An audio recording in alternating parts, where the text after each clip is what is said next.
120 million for Evan Ferguson. Has the Premier League officially lost all its marbles? Well, I think it lost all its marbles a long time ago. Hopefully Saudi Arabia come in for this kid, because Brighton know exactly how to play the transfer market. Welcome back, guys, to Folk Football. And Spurs, of course, sold Harry Kane to Bayern Munich. 100 million quid, 100 million euros, whatever you want to call it. Doesn't really bother me. I'm not a Spurs fan. And Big Ange, he wants a replacement. And he is looking at Evan Ferguson. Evan. Whatever. All these 27 pish ways of pronouncing it doesn't really matter, right? But 120 million for this kid. He's 18, right? He's not Premier League proven, but he's played a bit in the Premier League. He's capped by the Republic of Ireland, and so I think he's a good player. I think his market value, he's 18. I'd probably say at best it's like 40 million. At best, 120 million, man. The Spurs, they did not spend the Gareth Bale money wisely, right? If you remember when he went, they brought in a lot of jobbers. Now, obviously, yes, I think like Ericsson was good, Heung-min Son was good, but then there was like, for every one of those guys, there was like a Roberto Soldado, sort of guy, and he just really wasn't up to scratch, was he? Let's be honest. But I mean, pricing this guy at 120 million, I seen some fan, I don't know who he supported. It's kind of irrelevant who he supported, but he said sort of along the lines of that the Premier League should monitor Brighton and that they shouldn't be allowed to price their players at this much. Brighton are pricing their players at this much because they're trying to price teams out, but because the money in the Premier League is that inflated and they've got that much money, they can literally afford to pay this amount of money. That's what the crazy thing is. And you can't blame Brighton for pricing their players like this.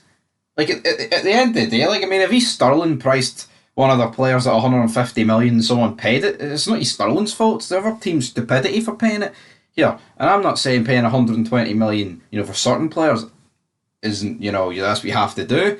I mean, if you look at Declan Rice, I would never have paid 105 million for a guy in the final year of his contract, but Arsenal did. We'll see by the end of the season if that's a good move for Arsenal. Harry Kane was in the last year of his contract. Would that be a good move for Bayern Munich if he can fire them to a Champions League trophy? They kick off tonight, by the way. Bayern Munich against Werder Bremen. Do you want refuse outside Europe? Well, Germany's in Europe, but we refuse all the Scottish games, the odd English game, and of course we review European games. So would you like that? Leave it down below. Not that I've got any interest in watching Harry Kane, but they're hyping it on Sky Sports. Something shocking, man. They're like, oh, big Harry Kane, can he go off to a scoring debut tonight in the league? Of course, he made his debut in the Super Cup, but they got pumped 3-0 by Leipzig. But for me, I think Ferguson's pretty good, but 120 million? No way, Jose. And if Tottenham pay this, they're fucking crazy. They are seriously crazy. Like, I actually don't understand why they would pay 120 million for this. Right, alright, yes, right, he's 18, so it's that's the one you could say, you're paying 120 million for a guy that's probably going to be your club if he decides to stay for like 15 years. But if this guy's priced at 120 million, he joins Tottenham, and they think his potential is that good, he is never staying at Tottenham for a prolonged period of time.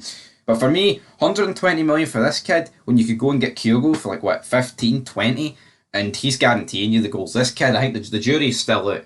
Oh, but this kid's did it in the Prem. No, fucking Kyogo will get goals, right? If he goes to Tottenham, you can just see it now. Kyogo getting tap-ins, hundreds of tap-ins. I mean, fucking half of Harry Kane's goals are tap-ins, man.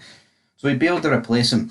And I, for one, would like to actually see Kyogo. I mean, he's done it in the Scottish Premiership. Can he do it down in England? Let's see. And also, any transfer move that actually weakens Celtic, I'm of course going to be a fan of that one, guys. But anyway, I want you to leave your thoughts down below here on Folk Football. We'll be back later on with the League Cup preview show. I'll probably go do that solo because, Stirling and Aberdeen play tonight, and you can't really do a preview show after one of the games is kicked off. So make sure you stay tuned for that. And there's not really any other transfer news. I mean, Rangers look like they've been priced out to a move for bigger Ronnie. So make sure you check out that video earlier on this morning. Check out the shorts. Did a wee simulation, Rosenborg Hearts, that was quite fun. So yeah, make sure you check out all that good stuff on the PS5.